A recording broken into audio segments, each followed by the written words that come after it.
کی برسی کی نسبت سے آج کی یہ مجلس کا انعقاد کیا گیا اور حاضرین مجلس کے خانوادوں کے جملہ مرحومین و مرحومات کے حضور بار الہ جو مومنین و مومنات علیل ہیں شفا کامل عطا فرما، تندرست ہیں کشائش عطا فرما، قید و بند کی صعوبتوں میں ہے رہائی عطا فرما، مشکلوں میں ہے کشا فرما۔ بار الہ اس عبادت ذکر کی برکتوں کو حاضرین و بانیان مجلس کی زندگیوں میں شامل حال فرما۔ بار الہ اس عبادت ذکر کی برکتوں کو بانیان و حاضرین مجلس کے خانوادوں کے جملہ مرحومین و مرحومات کی مغفرت میں سبب فرما۔ عابد و معبود کی معرفت عطا فرما، ذکر و ذاکر و مذکور کی ولایت پہ ثابت قدم رکھ۔ بار الہ تجھے ابتلاء ولایت کا واسطہ مومنین کو ان کی ابتلاؤں میں سرخرو فرما۔ ہماری ہر دعا کی ایک دعا ہمیں یتیمی سے نجات دے، ہمارے وارث کا جلد ظہور فرما۔ قبولیت دعا کے لیے ایک مرتبہ مل کر بلند آواز سے درود کی تلاوت فرما۔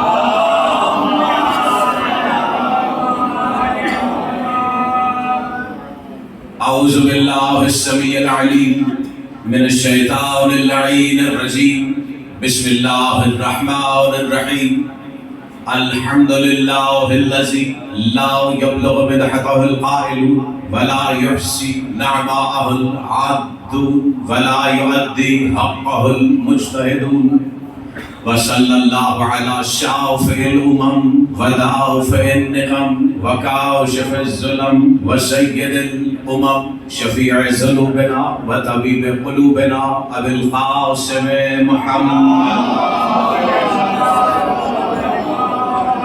خاتم النبیین وعلى أهل بيته الذين هم قادة الأمم وأولياء النعم وأبواب الإيمان وأمناء الرحمن والحق معهم وفيهم ومنهم وإليهم وأذهب الله عنهم الرجس وطهرهم تطهيرا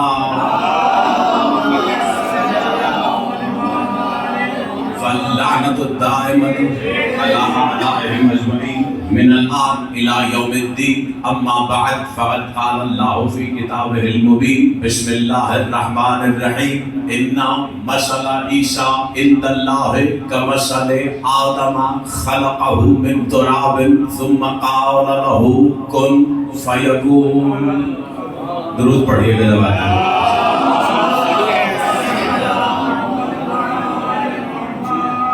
بارے دیگر درود کی تلاوت۔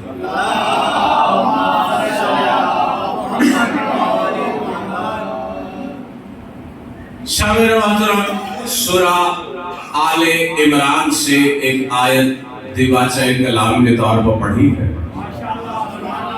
کہ جس میں خالق الخلق مالک الملک رب محمد و آل محمد اپنے حبیب وجہ خلقت کائنات علت غائی ممکنات احمد و محمد کے لبوں سے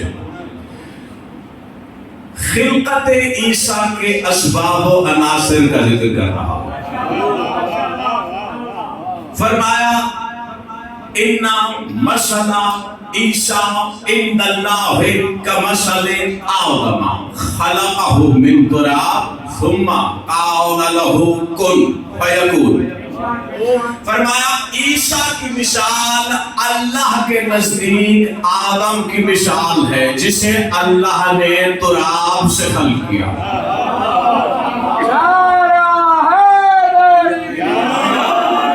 خلقہ من تراب، اللہ نے عیسیٰ کو تراب سے خلق کیا، پھر اسے کہا کن ہو جا، تو وہ ہو گیا۔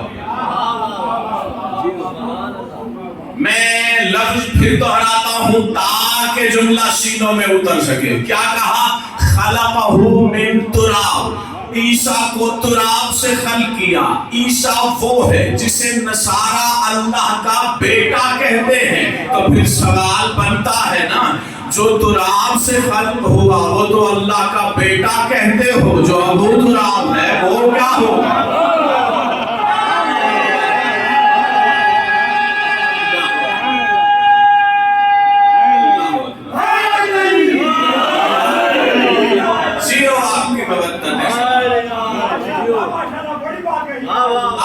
مودت سلامت. جس انداز سے آپ نے آغاز کا جملہ وصول کیا، اسی لمحے پر رک کر میں ایک اور جملہ سماعتوں کے حوالے کرتا ہوں، پھر آیت پڑھ رہا ہوں. خلقہ من تراب ثم قال له کن. کہا عیسیٰ کو اللہ نے تراب سے خلق کیا، پھر اسے کہا کن. جو تراب سے خلق ہوتا ہے وہ کن سے خلق ہوتا ہے. یہی سبب ہے جو ابو تراب ہے وہ کہتا ہے انا الامر بین الکاف والنون.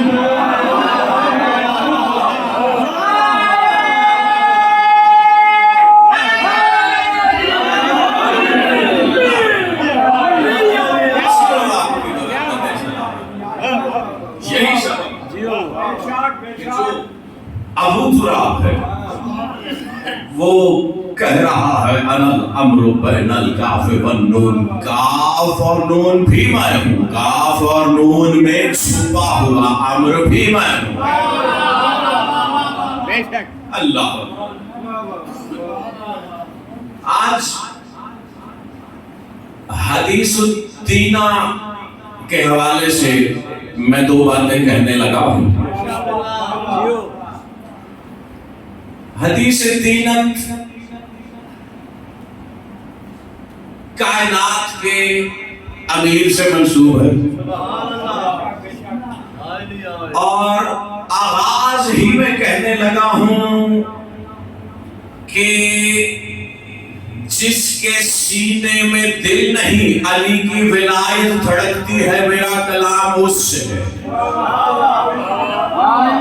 جو معاشرتی رسم یا رشتہ داری نبھانے آیا بیٹھا ہو اس سے میں مخاطب ہی نہیں.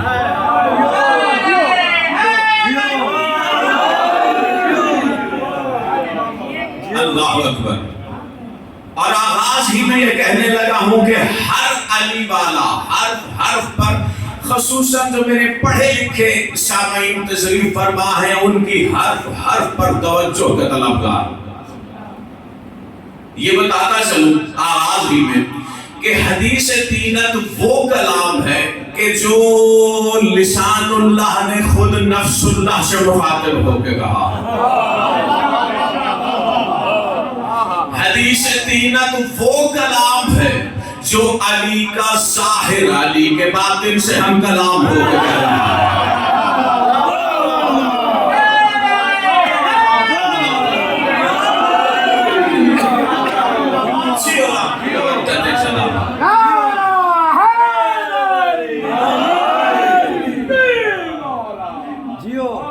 پہلے حدیث ملاحظہ کیجئے، پھر گفتگو کا آغاز کرتا ہوں. علی کا ظاہر علی کے باطن سے کہہ رہا ہے هل رأيت رجلا قال نعم وإني أسأل عنه إلى الآن فقلت من أنت قال أنا الدين فقلت من أين قال إلى الدين فقلت إلى أين فقال إلى الدين فقلت من أنا فقال أنت أبو تراب فقلت أنا أنت فقال حاشاك وحاشاك أنا وأنا أنا.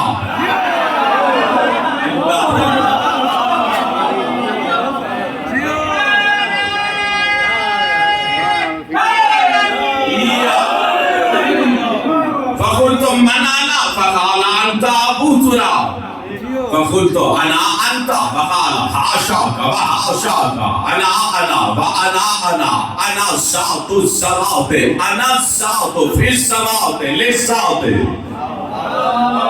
اللہ اکبر اللہ اکبر.